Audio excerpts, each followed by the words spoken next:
18 साल बाद सच्चाई सामने आई।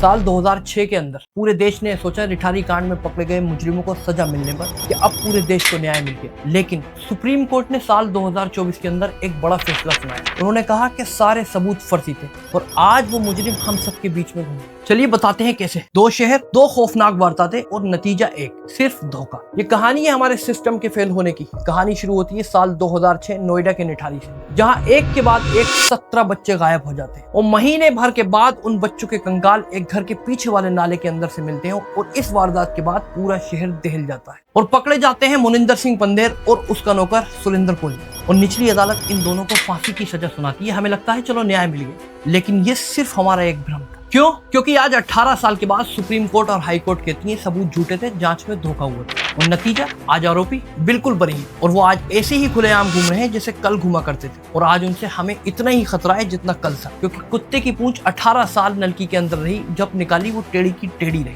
और यही हाल साल 2006 मुंबई ब्लास्ट केस का हुआ, जहां आज 18 साल के बाद सभी 12 के 12 आरोपी बरी हो गए। और दोस्तों, ये सिर्फ अकेले दो केस नहीं है, ये एक बहुत बड़ा राष्ट्रीय संकट है। जहां नेशनल क्राइम रिकॉर्ड ब्यूरो के आंकड़े बताते हैं, यानी कि NCRB के, हमारे देश के अंदर हर 8 मिनट के अंदर एक बच्चा गायब हो जाता है। और जहां सरकारी आंकड़े ये बात बताते हैं कि हाल के सालों में 3 लाख बच्चे गायब हुए, जिसमें 36,000 बच्चे ही घर वापस लौट आए। और NCRB की रिपोर्ट ये भी कहती है इसमें 71% सिर्फ लड़कियां। तो अब मेरा सीधा सवाल आपसे ये है, जब जांच के अंदर इतनी खामियां हैं और सिस्टम ही गुनहगारों को नहीं पकड़ पा रहा, तो निठारी के बच्चों के कातिल और उस मुंबई के हमलावर आखिर हैं कौन? क्या वो आज भी हमारे बीच आजाद घूम रहे हैं? ये आंकड़े सवाल पूछते हैं, अपनी आवाज उठाइए।